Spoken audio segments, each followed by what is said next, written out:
ఈ కాశ్మీర్ ఉదంతంలో ఖచ్చితంగా ప్రతి ఒక్కళ్ళము అభినందించాల్సింది అక్కడ సైన్యం మీద ఇదే ఆ తీవ్రవాదుల మీద తిరగబడ్డటువంటి ఒక ముస్లిం యువకుడు హుస్సేన్ మృతి చెందినటువంటి సంఘటన.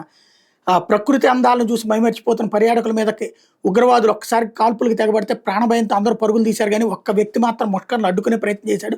పాల్గాన్లోని బైసారంలో ఉగ్రవాదులు కాల్పులు జరుపుతున్న తుపాకీ లాక్కునేందుకు ప్రయత్నించాడు. అతనే సయీద్ అదిల్ హుస్సేన్ షా.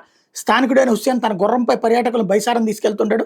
మంగళవారం తన కళ్ళెదుటే ముష్కర్లు అమాయకులైన పర్యాటకుల మీద విచక్షణారహితంగా కాల్పులు జరుపుతుంటే తట్టుకోలేకపోయాడు. దాడిని అడ్డుకుని ధైర్యంగా ముందుకెళ్ళాడు.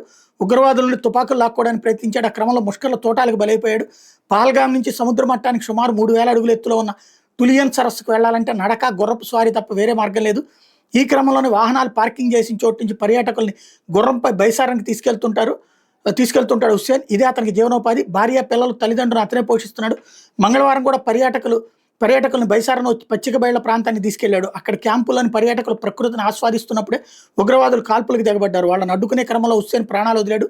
దీంతో అతని కుటుంబం రోడ్డును పడినట్టయింది. తనకు న్యాయం చేయాలని హుస్సేన్ తల్లిదండ్రులు కోరుతున్నారు. నా కుమారుడు గుర్రం తీసుకుని పహల్గాం వెళ్ళాడు.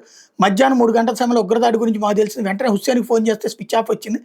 ఆ దాడిలో నా కుమారుడు చనిపోయాడని తర్వాత తెలిసిందంటే హుస్సేన్ తండ్రి సయ్యద్ హైదర్ కన్నీరు మున్నయ్యారయ్యారు. ఖచ్చితంగా ఇట్లాంటి యువకుడికి ప్రోత్సహించాల్సినటువంటి అవసరం ఉంది. దేశంలో ఉన్నటువంటి ప్రతి ఒక్కళ్ళు కూడా ఆ యువకుడికి శాల్యూట్ చేయాల్సినటువంటి అవసరం ఉంది.